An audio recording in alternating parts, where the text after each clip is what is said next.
Good afternoon, everyone. I want to welcome you to our webinar today on supportive housing resources and care. Today's April 23rd, and the time is approximately 1 p.m. We're going to have a really exciting webinar today. You can see on the right side of your screen just an outline of the agenda. We're going to talk about supportive services for veteran families, and Becky Aguilar is going to be the key speaker here, going over a lot of information about the program overview, services, case management, outreach and assistance, and some awesome information is going to be delivered today. I just want to make sure that, as you've already been told by the system, that we are recording, and that because of the nature of the information we're going to go over, we ask that you make sure that you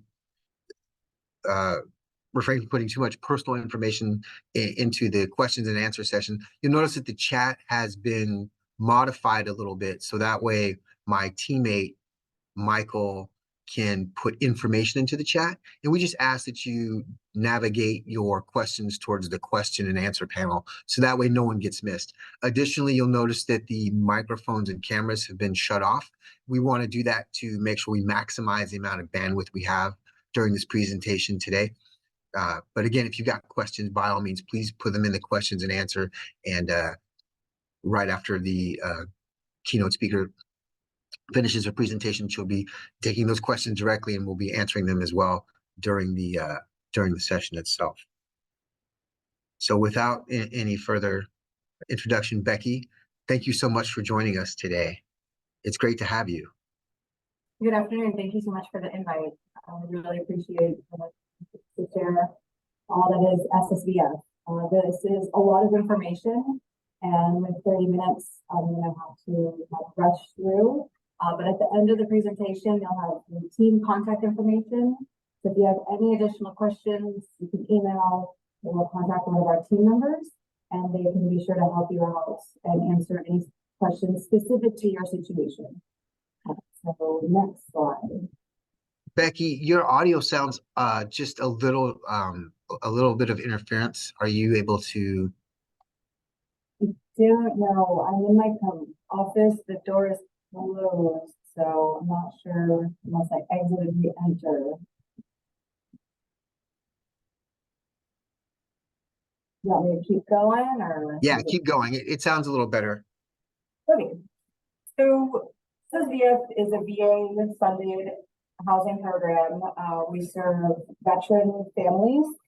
So, you know, if the family has a veteran in there, we can serve not only them, we can enroll the family as well and provide services for the entire household, which makes our program unique from many other housing programs out there for veterans. We take the same approach that every housing program does, which is housing first. So if you have other barriers, like you're not employed, you know, we take that into account as part of your stabilization plan, but it's not something that we won't work with you on housing because you're not employed. It's not required, and you know, we make sure that you get your housing that you're requesting and needing, and then we'll work on the other factors after that. The next slide.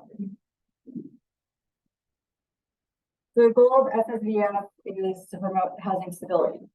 So that's, you're going to hear that word a lot with SSVF, because it's not just about the financial assistance, but it's about the case management. We want to prevent homelessness, whether it's somebody who's housed who is at risk, or someone who is currently homeless and is looking for permanent housing. We want to make sure that once you get in the door, that you can maintain that housing without the support of SSVF, because we are a short-term program. The goal is within 90 days, we're going to meet some goals. Your personal goals, whether it's housing or increased income. So we're here for those very low-income veteran families who either reside in transitional housing, who want to go to permanent housing, or who are absolutely homeless and are in need of permanent housing. Next slide. So we help through a variety of ways. The most popular way that everyone knows about is that temporary financial assistance. We can provide security deposit assistance and monthly rental assistance on a short-term basis. But that's not the main function of SSVF. The main function is always stabilization. because again, we're short term. So it's getting you service connected. If you have never filed a claim with the VA, we're going to help you through that. In the VPAN office here in South El Monte, we have a VSO who sits here 5 days a week, and she's ready to help you file your claim to get some income. Also, if you don't have income, we'll connect you with county benefits. So going to DPSS and getting, either GR or support for the families, that temporary family assistance or the food assistance.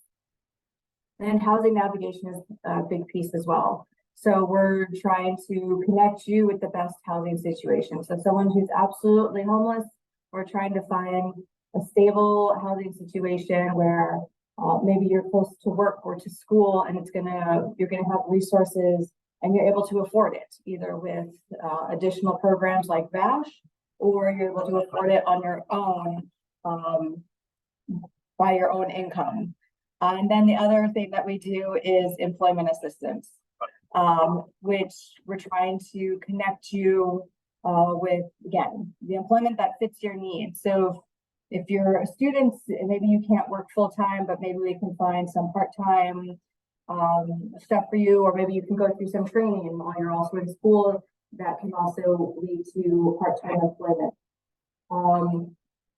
Or if you are housed and have that rental arrears and an eviction notice, and you need to increase your income, again, we can connect you with our employment team, which we have in-house here at JVS, and they can help you connect with training to again increase that income. Next slide. So temporary financial assistance, went a little bit into it, but the rental assistance, that's the security deposits, either for utilities or new apartments.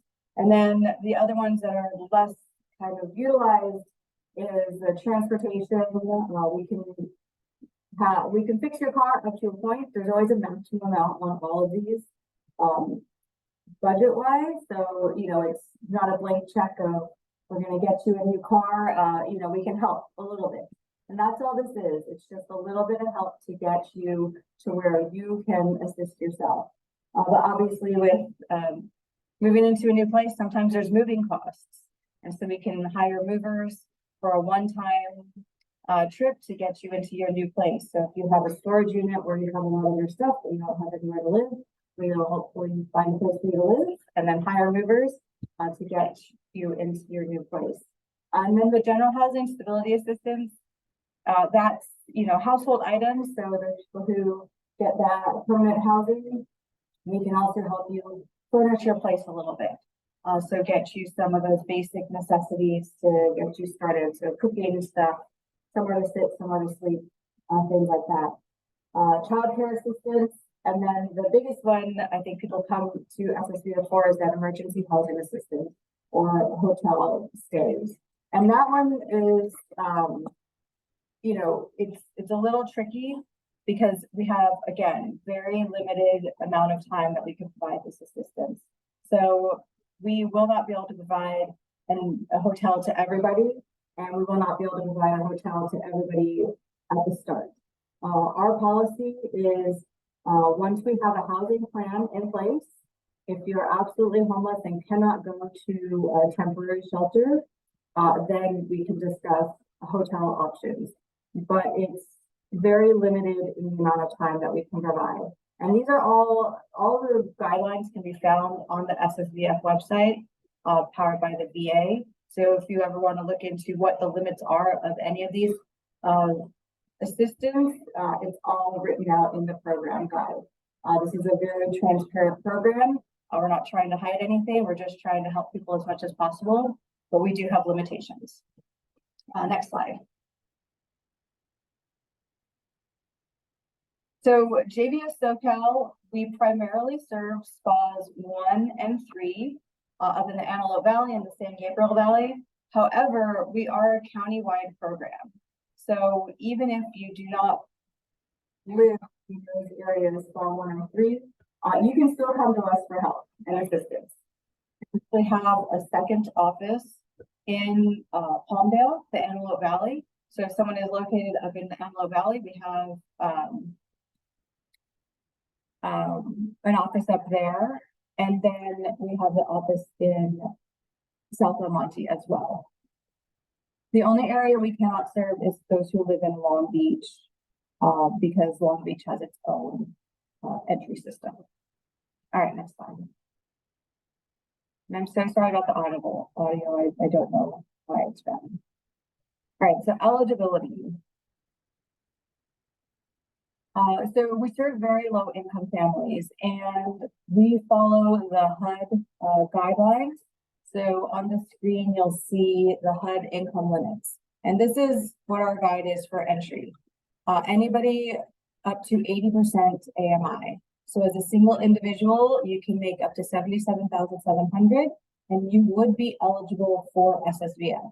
However, our priority is always to serve those who have the lowest income and the least amount of resources. So, you know, that's what the screening process is about. You know, we're looking at who's coming in the door for screenings and their eligibility, what are their resources. Maybe we don't have capacity because of staffing, but you know, maybe there's another SSVF that has capacity. This just gives you a guide, and this is all SSVFs follow this. So it's not just JVS, but all SSVFs follow this income guide. So if you fall within this range, you're based on your family size and your income, you would be eligible for SSVF support. Next slide. So verifying veteran status. We try to make it super easy.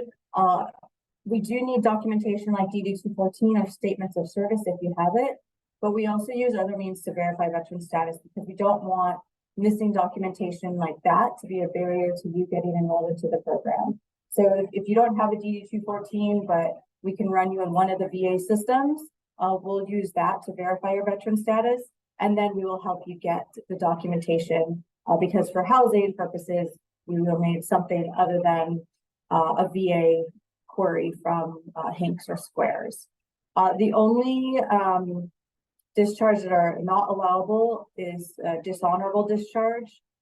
So if you have a dishonorable discharge, you would not be eligible for SSVF, but every other discharge is generally eligible, and there is very little time and service required as well. So it's kind of a lowest bar into housing services is SSVF. We want to try to include everyone who is served.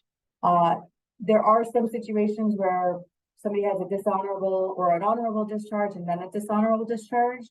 For that, we usually defer to the VA records to see, but usually if you have at least an honorable discharge on file, you would be eligible for the program. But again, this will all be really hashed out when you go through the screening process with our intake team. Next slide. So very low income. What is considered income? We consider just about everything income. So some programs do not consider, you know, the GI Bill stuff income or service connection income. We consider all of it income. So if you're getting money from any sort of consistent anything, that counts as income for purposes. For the GI Bill, the housing stipend counts, but the tuition does not. So, you know, just make sure you're disclosing all your income at the start, so that way we can have an accurate account of what you're earning. And we do request all these award letters. So if you are getting income from any sort, one of these things, we're going to need the documentation to show that as well. Next slide. So what is not income? So these are the things that are not considered income. So you notice that VR&E Chapter 31 is not income. And that's because it is considered a retraining program as opposed to education. But you still would want to disclose that just so we know as part of the stabilization plan that you have this as part of your plan to stabilize and maybe be able to pay your rent. But these are the things that are not income. And so again, it's just best to disclose all the monies that you have coming in, so that way we can make a proper stabilization plan based on what your situation is. But again, if you have any questions about income, it'll just be something that you go through with the intake team as they're requesting the documents. Next slide. So SSVF has 2 or 3 main categories. The first category is homeless prevention. And those are for these families that are housed, have an apartment, they're paying the rent, but they fell behind on the rents. And now they have an eviction notice. So they are eligible for the program. However, because this is a secondary goal of SSVF, because the first goal is rapid rehousing, housing those who have no roof over their head. Homeless prevention has to go through an additional screening process to determine additional eligibility and prioritization. So this is just an additional screening that someone would go through to see what barriers they have. Because again, we're looking for those who have the least resources to get them out of the situation that they're in. So if the family is eligible based on the original eligibility criteria, which is income and veteran status, and then they're also eligible based on their housing status, which in this case, you're housed, but you have an eviction notice, then they would be able to receive that financial assistance. And again, we would pay arrears up to a certain number of months. And if eligible as well, we would provide some monthly rental payments to stabilize while the family's in the program. So that's category 1. Next slide. Categories 2 and 3 are both rapid rehousing. And on our end, it's just the technical thing of if you've been homeless for more than 90 days or less than 90 days. That's the main difference. But both categories 2 and 3 are those for veteran families who are literally homeless. So you're staying in a place not designed for sleeping. If you're in a transitional housing or a shelter, you are considered homeless. If you're staying in a hotel paid for by another nonprofit, you are considered homeless.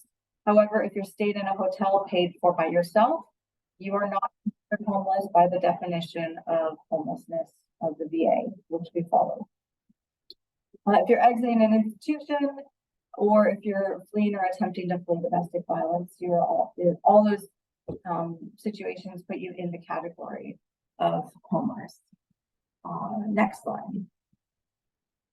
So this is kind of a subcategory within rapid rehousing. So I like to present on it just so people understand that SSVF can actually help you return home. So say you're from Utah out here and you find that you have more resources back in Utah because that's where you have friends or family. Maybe you were able to find employment.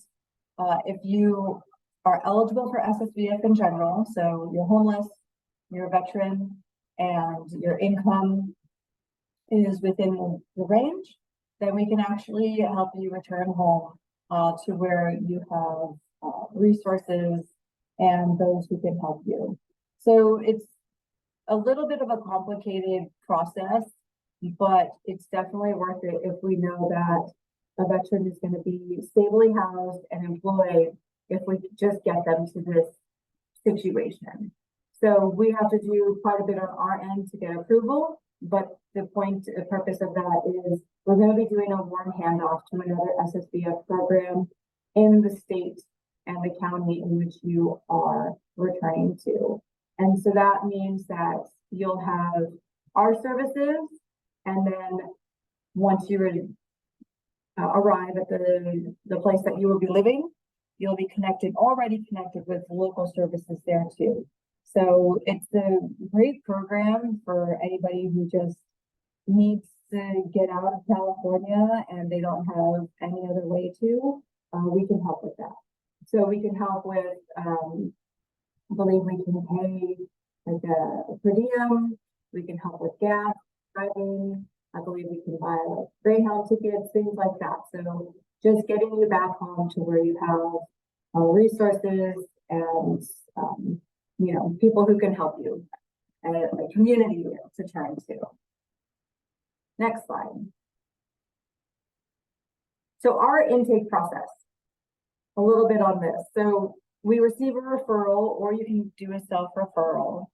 Our team will call you to do a pre-screening. So this is just going to be a quick call to determine your eligibility. They'll probably run you in one of the VA systems, might ask you a couple of questions about your housing, some questions about your income, and then they'll schedule a time for you to come into our office and bring all the required documentation, which we'll go over in the next slide. After you come into our office for the intake process, your packet will be reviewed, and if everything looks good, you will be enrolled into the system or into the program through the HMIS system or Clarity. And that's where we do all of our case management, and that's where we also connect you with other homeless services as well. So if you're homeless, you're going to be in this system, but this is where all homeless service providers are. And so that's how one of the means that we use to connect you with additional resources and housing. You'll also complete a housing stability plan with your case manager, and we can provide the temporary financial assistance at that point as well. So again, the case manager is looking at stabilization. Not just providing money, but how do we get you stable? And that's what that housing stability plan is. This is not just the case manager telling you what you're going to work on. You and the case manager goals together, because you're also part of the process of being stable. Next slide. So these are the documents that we require. It looks like a lot, and it can be. It is a lot of paperwork, and this is why we do the pre-screen over the phone and call you in and schedule appointment in the future, a couple days later, to give you a chance to get all these documents. So a lot of them probably have readily available, like ID, social, D214. If you are employed, we do need pay stubs, the 3 most recent. And we do need 6 months of bank statements. And this is all bank accounts that are in that you have reasonable access to. So if you have a joint account with a partner, we would need that joint account as well, even if the partner is not enrolling in the program. If you have reasonable access to the monies, then we have to have the documentation showing that. If your family situation, if you're married, we would need that marriage license. If you have children, you need birth certificates and social security cards for all of your children. And if you don't have a bank account, but you did before, again, just a statement stating your bank account was closed. If you are on public benefits and all you have is a Direct Express card, you can request Direct Express statements by calling the number on the back of the card. Award letters, when we went over income, we need award letters for everything. So if you're getting the VA service connection, we need that award letter. And all of these things need to be dated within 30 days. So again, bank statements, 6 most recent, pay stubs, 3 most recent. Your VA award letter, even if you're 100%, and it's not changing anytime soon, we need to have a letter dated within 30 days. And SSVF, we recertify our files every 90 days. Meaning every 90 days, you would have to provide a new VA award letter dated within 30 days, even if nothing has changed on your end. It's just the nature of how the program works. If you're on county benefits, we also need just the DPSS letter stating what county benefits you're receiving. So basically, if you're getting money from somewhere, we need documentation in our file to back up what you're receiving. Next slide. All right, so this is how you get a hold of us, how to send a referral. Again, you can do a self-referral. You can email us yourself. You don't have to have a case manager or someone from the VA to do it. You can just reach out to us if you need housing support. ssvf@jvs.socal.org. This is monitored by our intake supervisor. And so we will respond and assign you to one of our intake specialists who will follow up with you. And this is the team. Oh, shoot. I didn't put my email correctly. Sean, I'll send you newer version that has her phone number and email, not mine. But this is a team. So Myra, she is the operations manager. Oh, if you want to go back, I'll kind of introduce the team really quick. And she's based out of South El Monte. Rudy Andrade, he's our intake supervisor. So again, he monitors that inbox. He would be, if you have any questions, I would say he should be your first phone call. Because he can kind of direct traffic, and maybe schedule, a pre-screening for you. So definitely save Rudy's email and phone number for follow-up. Jessica Zarley, she's located in the Palmdale office. So if you or anyone you know is up in Palmdale, please do take down Jessica's information. She's the program supervisor up there. Sally Bashai is our program supervisor here in South El Monte. She's on maternity leave right now, but she'll be back in a couple months. And then, so if you call or email her, she won't answer, but she'll be back here. And then our case managers, we have Monica, and then I missed Joseph. He is also in South El Monte. And then Marcy is up in Palmdale. And then our intake team. So Emilio Slew and Arlene Reyes, they're our intake specialists. So if you're out at an outreach event for veteran services, you might meet Emilio or Arlene there. So again, take down their information. They are the intake specialists, so they're the first person that you would make contact with. They would help you get through all the document process and the screening process. So if you have any questions about that process, definitely either Rudy, Emilio, or Arlene are your best people to reach out to, first and foremost. That's all I have. Any questions? Hi, Becky. I do have one question that came up in the questions and answers panel, and it's just asking if you do cover Orange County, or if there's or if there's an office in Orange County that can help out those individuals there. We do not cover Orange County. If you need SSVF services in Orange County, you can contact Volunteers of America Los Angeles, or I think it's 1736. They also cover Orange County as well. 736 Family Crisis Center, I believe. And I think that's the only question that has come in so far. Okay, I do see another one that says, what about Ventura? We do not cover Ventura County. So SSVF is very specific to county-wise, and I don't know who covers Ventura. If I had to take a stab at it, I think US Vets might be the provider up there, one of the providers up there. Okay, US Vets. And we do have I believe we have a contact for US Vets as well that we could probably put in the chat. So I have one more question that says, are children of veterans who are no longer living at home eligible for these services? No, so the veteran has to be a part of the household. We cannot help spouses or widows on their own, or children on their own. The veteran has to be a part of the services in the household. The only situation where we would help a spouse separately is if they entered the program together, say it was a husband and wife, and then they separated due to domestic violence. The spouse, whoever is the non-veteran, they would get their own case and their own case manager through SSVF, and then the veteran would also have their own case and case manager. So a couple questions just asking about who would cover which county. And as Becky said, it is county specific. So Becky, would there be maybe a way that they could reach out to somebody to find out, or would you have any direction for those who can? The SSVF website, it will, I think you probably can put in your information, or just contact the local VA for that area. So Loma Linda VA would be for San Bernardino County. They probably have resources of who's that person. But even if you go to the West LA VA, because even though we're a VA funded program, we don't have access to VA records. But if you go to the VA, they will have more information. Even GLA, they'll have more information who the providers are in the surrounding counties. Right. Okay.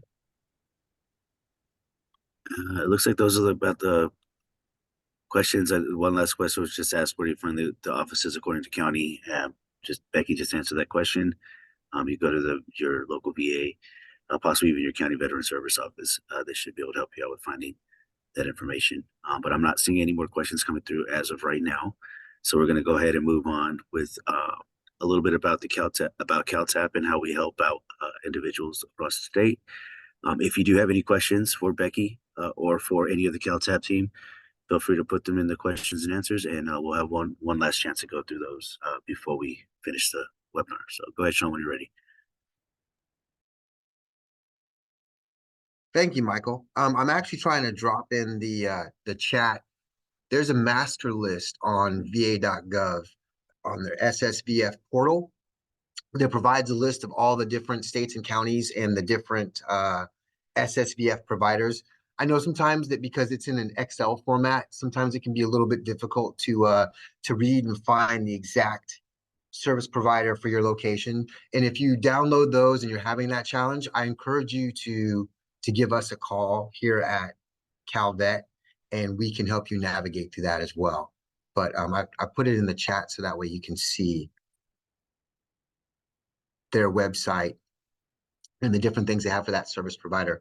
So my name is Sean Campbell, and I work with the California Transition Assistance Program. And I just want to take a few minutes to talk to you about the CalTAP team, what we do, Calvet, and a little bit about Cole, the local interagency network coordinator. We just provide some general information about who we are and what we do. So a lot of people are very familiar with the federal VA and how they provide services for everyone. And each state has a state Department of Veterans Affairs. I like to think of it almost like railroad tracks where they're running together, and sometimes you might want to use the federal benefits and sometimes you might want to use the state benefits, and other times it really benefits you to use both. But we always recommend that you look at all the different benefits that you've earned and how they can help you. And then in this matrix as well, you can see that the different counties in California also provide services. Because California is such a huge and dynamic place, we have 58 counties and there's a lot of different services. So you might find yourself in one county or crossing over to another. Just know that all those different veteran service agencies, the county veteran service offices, regardless of what county you're in, they can help you out and they can navigate you. And then down a little bit lower on this matrix, you can see that they talk about different service providers that are non-government organizations such as DAV, Swords of Plowshares, VPAN, and these are all key components to those benefits and helping you navigate. So when you are running into challenges, you can not only just overcome them, but thrive and move you into your tomorrow. Here it gives a really comprehensive list of the different benefits from both the federal VA and from the state of California. On the left side of the screen, you'll see it talks about health benefits, hospitals, clinics, pharmacies. Those are all under the Veterans Health Administration. And the Health Benefits Administration talks about compensation, education training, home loans from the federal VA. And then the National Cemetery Administration talks about burial benefits, headstone marks. Those are all on the federal level in different federal programs. On the right side of your screen, you can see some of the state-specific programs and stuff that we have. California Tuition Assistance Program, the college tuition fee waiver. This is for the dependents of veterans who have a 0% or higher disability rating, and it's just designed to help change those outcomes for those families. If you have that eligibility, then it allows the state of California to waive the tuition for those family members, and it really is a game changer, putting a lot of funds back into families' pockets. Home loans, just like the federal VA has a home loans division where they guarantee the home loans, the state of California has a home loans division that's been around for over 100 years, and they really just want to make sure that you can combine those two different buckets of benefits together and maximize your purchasing power to unlock that dream of home ownership. Veterans Homes is specific to when that time comes that we answer the question of aging and what that looks like. There are 8 veteran homes throughout the state of California, all the way from Redding down to Chula Vista, and their role is just to provide that safe, warm veteran themed environment, and they do have different levels of care. They've got residential facilities, they've got memory care, they've got assisted living. So definitely something to check into if you're exploring those options. And then just as the federal side has national cemeteries, the state of California operates several veteran themed state cemeteries. So when we run into that conversation about what is your legacy going to look like, it just really allows you to have more options. As you look lower on the list, there's California State Approving Agency when we're talking about education and making sure that the different educational entities out there are meeting all the checkpoints that they need for you to use your benefits. Veterans business benefits enhancement programs and veterans housing programs, prevention programs, a lot of different divisions within the state of California Department of Veterans Affairs. There's also a women's division, a minority and underrepresented veterans division. The list goes on and on. There's a lot of people here to just make sure that when you enter here tomorrow, that we're here to walk with you through that entire adventure. As I said before, I work with the CalTAP team and myself, Michael. We're just here to make sure that we inform and connect with veterans from the various different eras.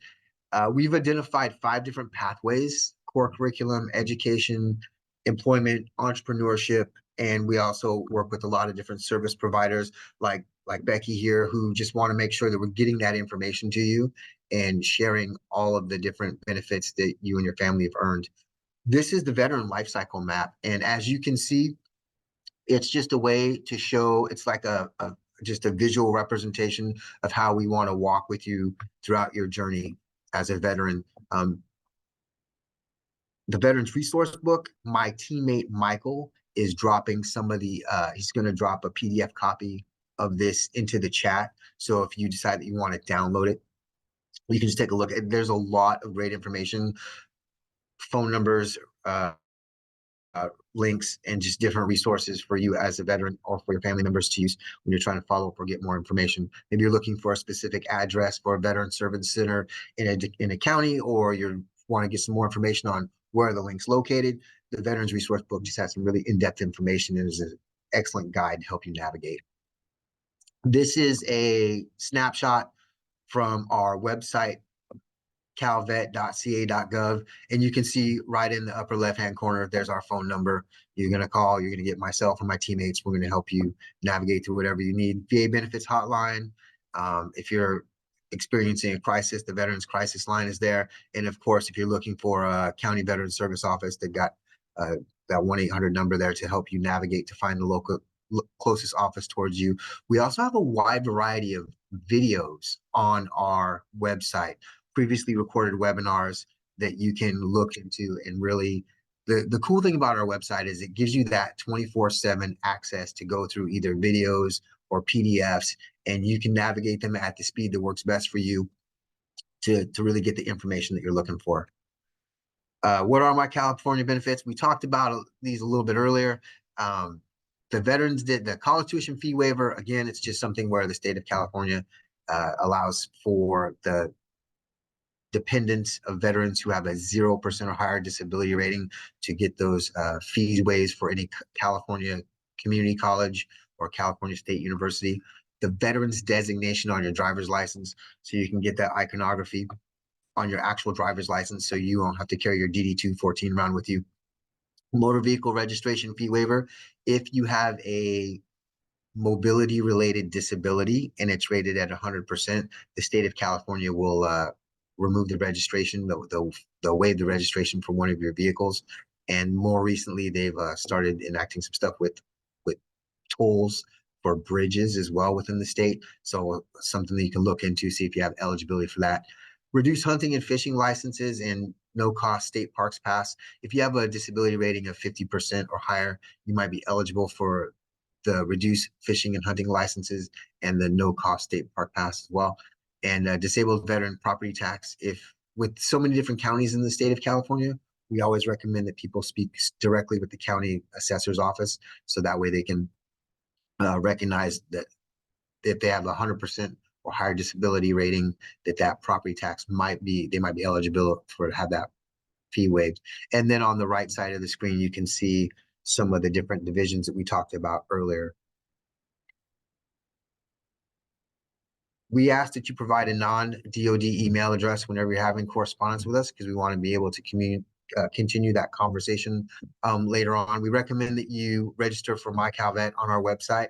And of course, take a look at our social media. We've got a great YouTube channel with a wide variety of videos. We've got Instagram, and there's a lot of additional webinars that we have that you may find interesting.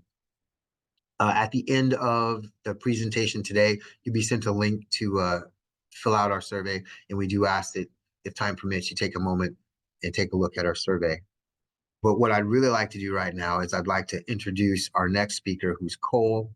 And Cole is one of the local interagency network coordinators. I apologize for the name change. We had a change of local interagency networks coordinators at the last moment, but we're really glad that you could join us today, Cole. Happy to be here, Sean. Thank you for having me. As Sean mentioned, I'm not Anthony Rodriguez. Anthony is the local interagency network coordinator for LA County. I'm his counterpart far up north, Sacramento and north. So we do a very similar job, but in a very different part of the state. And so, there was a lot of questions about what service providers cover what area. Anthony would have detailed knowledge about that for LA, just like I have detailed knowledge about that for, Northern California. And so what does the link do? They are basically a connection point between veterans currently serving military members and their families to their benefits. So helping explain the process of what's available, how to get access to it where you live, and then making that connection to make that an easier point of access so that veterans and their family members can get those benefits that they've earned. Next slide, please. So what do? We do outreach events like this. We talk to service providers, government agencies, anybody who's doing anything for veterans. We want to be involved, and we want to understand what's going on and making sure that everybody's working together to get the best possible delivery of services to those vets and their families. Next slide, please. Some of the things that we look at, education benefits, how the VA works in general, contacts for things like housing, healthcare, employment, local college, veteran resource center contacts, and then assistance in acquiring those benefits. How do I get from where I am to where I want to be with my benefits? Next slide, please. So the map here shows the 8 link regions here in California. You'll see Anthony, the LA region is down there in the blue. My region is way up north in the orange. But what you'll notice is that in every part of the state of California, there is a local point of contact that works in that area. It's their full-time job to know what's available and how you can get it. And then no matter where you're at in the state, this is a statewide webinar.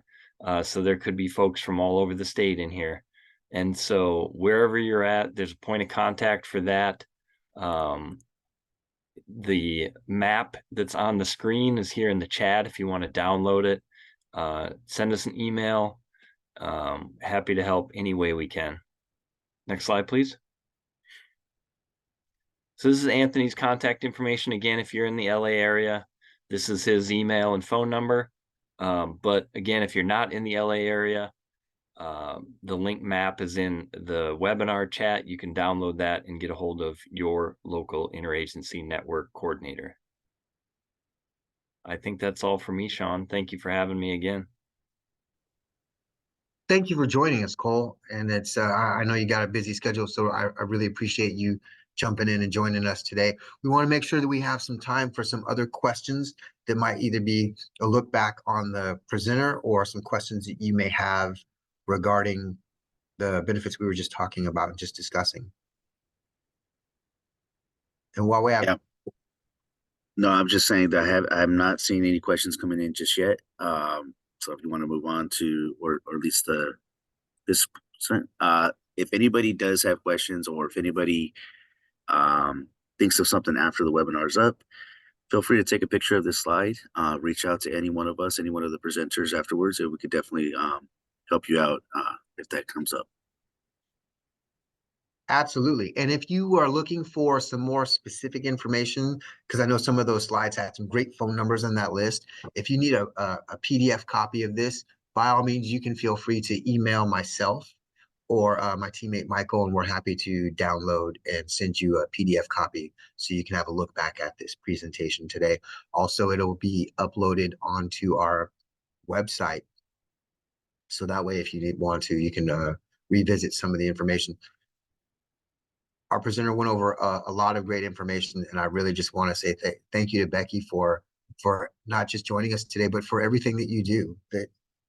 That the challenge of housing, living in California, and running into those hard walls sometimes, it can really be dynamic. And because housing is it's the foundation for a lot of what we do. I mean, it's part of the hierarchy of needs. Just you being out there and answering those challenges, I just want to say thank you. For some upcoming workshops that we have, you can see on the 24th, which is tomorrow, we have a Calvet home loans. So if you're looking into more information about not just renting, but going and buying a home, we have some peer support resources for Southern California veteran community. And there's a minorities and underrepresented support services and resources webinar as well on the 25th. During the month of May, we've got some interesting topics on state and federal hiring processes, California benefits overview, VR&E, and if you're asking questions about discharge upgrades, we have an excellent presentation on the 15th, as well as one regarding mental health and navigating and coping with life stressors, which should be something that's pretty interesting to look into. I would like to say thank you to everyone today for your service and for the service of your families. This is our contact information again, and I'm going to bring up this slide that has that. I'm going to leave this up for a little while, so that way if people have need some more time to transcribe that information, we're happy to provide you with any other follow-on questions or information that you may have. Did you have anything that you would like to add, Michael? No, just that for those of you that do want the PowerPoint for this presentation, we did put it in the chat. The PDF copy is there, so if you wanted to download it, use this as a resource for later, you can. And as Sean said, we have also recorded this webinar, and we'll post it on our archives page at our YouTube channel within about 2 weeks, maybe even sooner.